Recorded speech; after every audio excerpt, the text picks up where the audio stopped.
चिवडा म्हटलं की पातळ पोह्याचा किंवा मुरमुऱ्याचा चिवडा लक्षात येतो.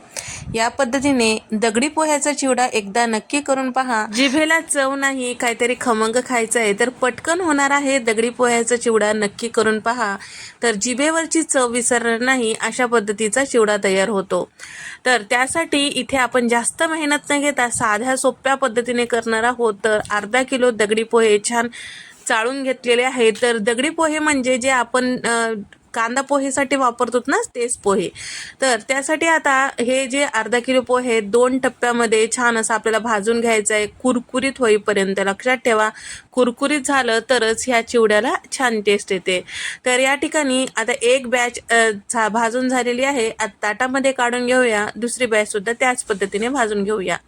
गॅसचा फ्लेम कमी ठेवायचं, छान कुरकुरीत असं भाजून घ्यायचं. चिवडा करताना फक्त भाजण्यासाठीच वेळ लागतो, बाकीचं काही वेळ लागणार नाही, पटकन असं चिवडा होतो. तर या ठिकाणी पोहे जे आहे कमी गॅसवर भाजून घेतल्यानंतर हाताने छान चुरून पाहायचं. छान त्याचा चुरा होत असेल तर छान भाजला गेला असं याची खात्री झाली.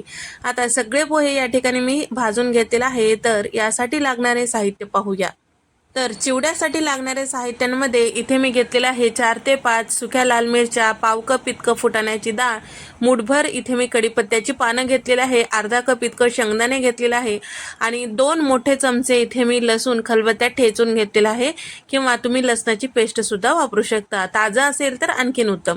तर इथे मी साधा सिंपल चिवडा करत आहे. जर तुम्हाला आणखीन यामध्ये काजूचे तुकडे किंवा बेदाणे आणि त्याचबरोबर यामध्ये तुम्ही खोबऱ्याचे काप सुद्धा टाकू शकता किंवा जे आलू चिप्स असतात ते सुद्धा टाकू शकता, आवडत असेल तर. नसेल तर या पद्धतीने साध्या सोप्या पद्धतीने सुद्धा तुम्ही करू शकता. तर इथे सगळे जिन्नस घेतलेले आहेत. आता चिवडा करूया. तर या इथे मी कढईमध्ये साधारण एक अर्धा कप इतकं तेल टाकून घेतलेलं आहे. तेल छान गरम झालं की अर्धा चमचा मोहरी, 1 चमचा जिरं छान फुलू द्यायचं. त्यानंतर यामध्ये आपल्याला शेंगदाणे, कढीपत्ता टाकून घ्यायचा आहे. शेंगदाणे कुरकुरीत होईपर्यंत छान आपल्याला परतून घ्यायचं आहे. कढीपत्ता सुद्धा कुरकुरीत होईपर्यंत परतून घ्यायचं, म्हणजे चिवडा नरम होणार नाही. तर या ठिकाणी हे दोन्ही छान कुरकुरीत झालं की सुक्या लाल मिरच्या आणि फुटाण्याची डाळ ते सुद्धा टाकून घ्यायचं आणि ते सुद्धा परतून घ्यायचं.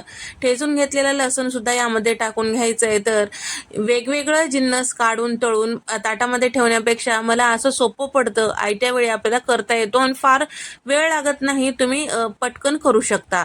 तर ही पद्धत मला बरी वाटते, त्यामुळे मी प्रत्येक जिन्नस भाजून ताटामध्ये वगैरे ठेवलेलं नाही.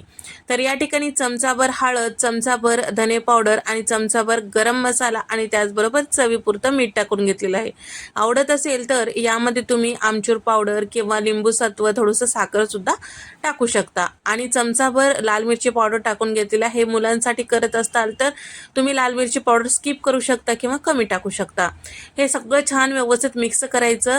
आता लसणातलं कच्चेपणा जाईपर्यंत पूर्ण व्यवस्थित परतून घेतल्यानंतर परतून घेतलेले जे पोहे ते यामध्ये टाकायचे आणि गॅसचा फ्लेम अगदी कमी ठेवायचा, म्हणजे आपल्याला परतवते वेळेस करपणार नाही. आता हे सगळं जिन्नस छान परतून घ्यायचं.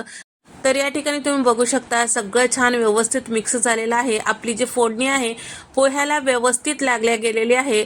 तर या ठिकाणी आता याच कढईमध्ये आपल्याला 1 मिनिट छान परतून घ्यायचं आहे.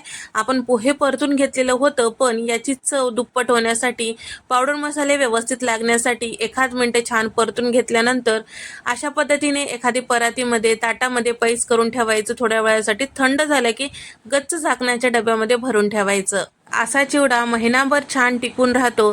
पण चिवडा एवढा मस्त झालेला आहे, खमंग झालेला आहे, तर पटकन संपून जाईल.